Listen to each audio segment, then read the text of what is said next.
Hello and welcome to Channel 2S. I'm your host, Second Soundwave, and it is finally time for some more Gunpla news. Been putting this off for a while, been really busy this last few weeks, but the holidays are over now, so I can finally catch back up on the stuff that I've skipped over. So, first of all, new releases.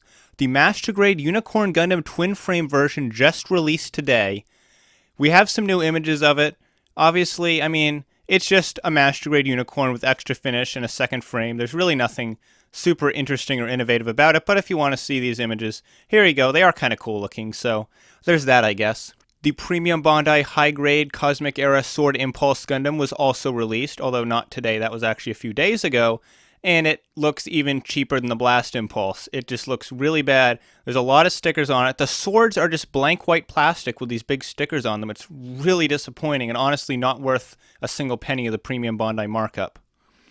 Speaking of Premium Bandai, we're also getting reprints in March of the Real Grade Zeta Gundam Unit 3 and the High Grade Ashimar Green Divers version. So if you want to get either of those, keep an eye on the P Bandai web shop in March because that's when they're coming out. And even if you can't get it directly from them after they ship out, there'll be a little bit of an influx of them on the secondary market. So it'll be easier to get a hold of one of those for a more reasonable price if you're in the market for one of those two kits. We also have new official images of Ioku's Region Lays.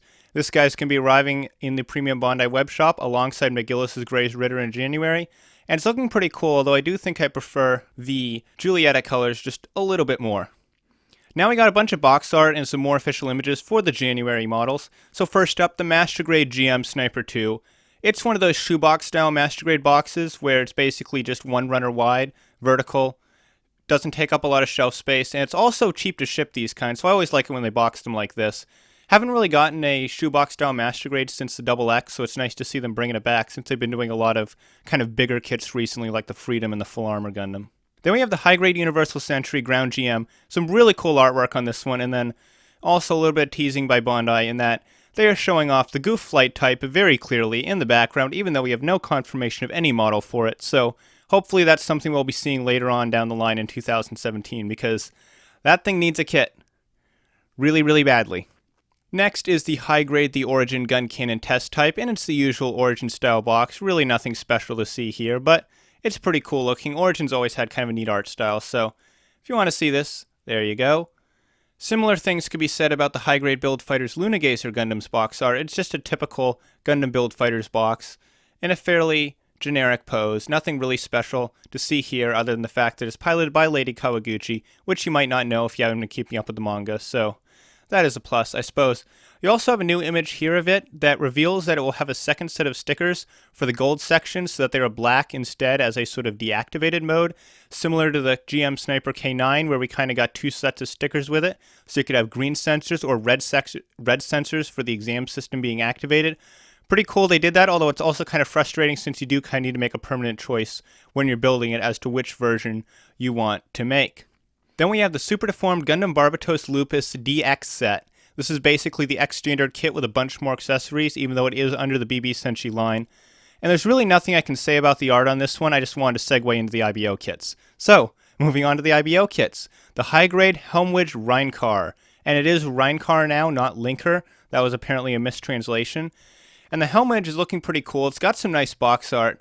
And then we have these pictures here of the completed model. And I like the design, but I really don't like how these colors look, especially that yellow. It just looks so ugly.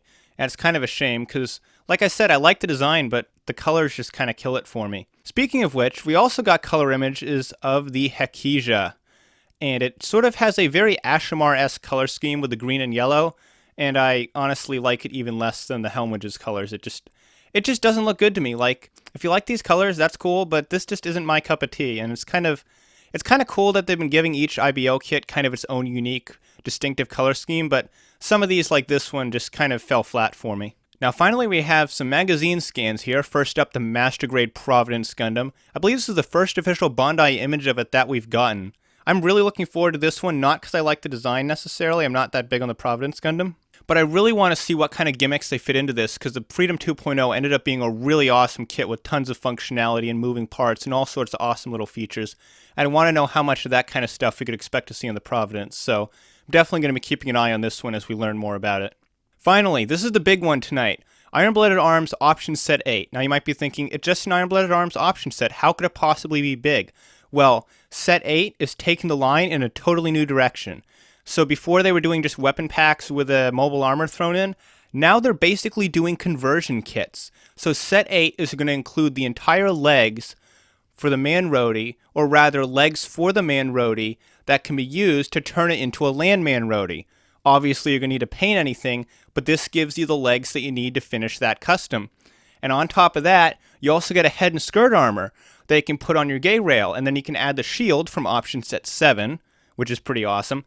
And those can be combined with your gay rail, you paint it, and you got yourself the Scharfrichter gay rail, which probably means something in German, but I don't speak German, so I have no idea what Scharfrichter means. But that's not all, because you even get another set of feet. And these feet, you can put them on your Graze. You can take the sword they released way back in option set 4 alongside the Kimaris' booster, stick that in the Graze's hand, give it the hip boosters from the Graze Ritter, paint everything gray, and you have yourself a Graze Ground Type. So with this one set, you get not one, not two, but 3 different variant suits you can make if you have even a little bit of customizing skill. So that is awesome. And also with the Graze Ground Type, we now have every single mobile suit that appeared in Iron-Blooded Orphans Season 1. That's not something you can say about every Gundam series. Most of the time, we only get around 70 to 80% of the suits from the series, so it is really awesome to see a 100% mobile suit model completion rate for Iron-Blooded Orphans Season 1.